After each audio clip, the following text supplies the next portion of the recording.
Hey guys, today I want to go over what I think are the best savings account for 2021. As you know, 2020 was a really hard year and a lot of us couldn't go out and spend our money, which means you probably have a lot saved up right now. Then what better way to put your money into a high yield savings account? Before we do get into this video though, if you wouldn't mind hitting that like button, clicking subscribe, hit that notification bell so you don't miss any of my new content. I post new videos every Monday, Wednesday, and Friday. Now most of these savings accounts I'm going to be going over have a limit of 6 withdrawals per month. This is a law that protects the bank from not having enough money in their reserves. Not all the savings accounts I'm going to go over are subject to that, but most of them are. And also, all these savings accounts are FDIC insured, which means your accounts are insured up to $250,000. The first savings account I want to go over is by Marcus Goldman Sachs. I personally have one of their accounts, and it's probably one of my favorite ones to use.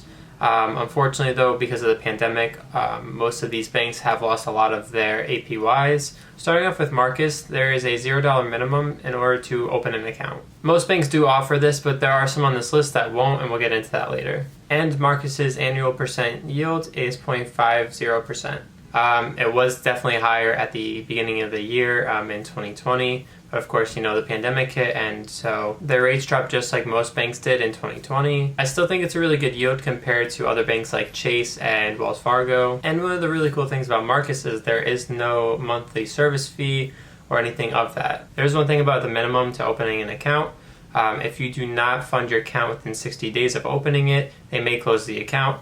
But most likely you will fund the account since you're opening the account. The reason I like Marcus so much is because it's just an easy platform to use. It's very readable and easy to access everything you need right there. Another feature that Marcus does offer is same-day transfers of $100,000 or less to other banks. The next savings account I do want to go over is Ally Bank. Just like Marcus, Ally does not require a minimum to open up an account, and they have this same annual percentage yield rating at 0.50% APY. Some of the cool features that Ally does offer is they have access to 43,000 different ATMs all across the globe. They also offer no monthly maintenance fees, and you don't need to keep a minimum balance in order to keep the account open. Ally's business model is more focused on giving you better customer service, but the only issue is that they do not offer branch locations, so it's all online. The next savings account I want to go over is for American Express. And just like Ally and Marcus, they have the same APY rate of 0.50%, and they offer no minimums and no monthly fees. What you will get with this account is 24/7 customer service, and American Express has been around for a long time, so you should expect excellence and reliability from them.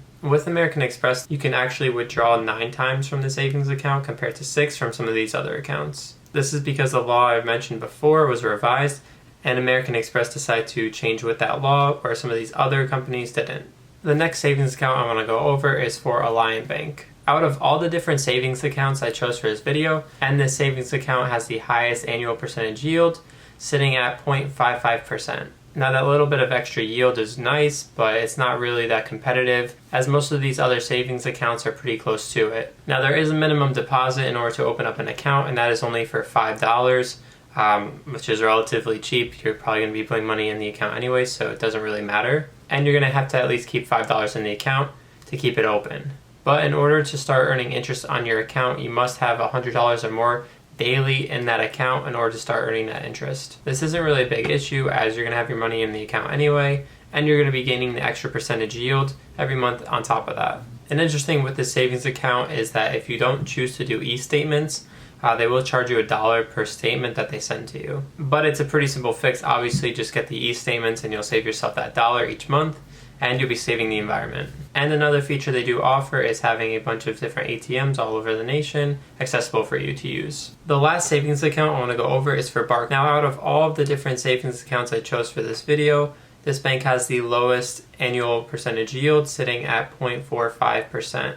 Now just kind of like Alliant having that little extra APY every month, this isn't really that much of a difference because it's a little lower compared to all the other savings accounts that had a 0.50 yield. Now, if you want to open an account, there is no minimum opening deposit in order to start it. Now, there are a few cons if you want to open up this account. One of them being that this is a London-based company, so the services they provide don't support the US as much as they're London. What this means is that US-based members will not have as many luxuries as the London-based members, which means there won't be access to ATMs or even branches. Now, this isn't really one of my favorite options that I've chose from, but I still feel that they offer a decent amount for someone that's trying to just get into savings, or for someone that doesn't really care about having ATMs or branch locations in the United States. I still think Marcus is one of my favorite accounts. I'm a little biased since I've used it, but if I didn't have a Marcus account prior and I was looking into a new account, I would probably pick either American Express or Alliant Bank.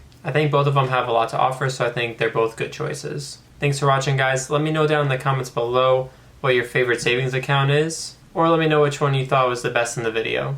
And before you go, don't forget to hit that like button, click subscribe, hit that notification bell so you don't miss any of my new content. Remember, I post new videos every Monday, Wednesday, and Friday. Also, if you're interested, I do have a monthly giveaway. If you want to know more information about it, check out the details in the description below.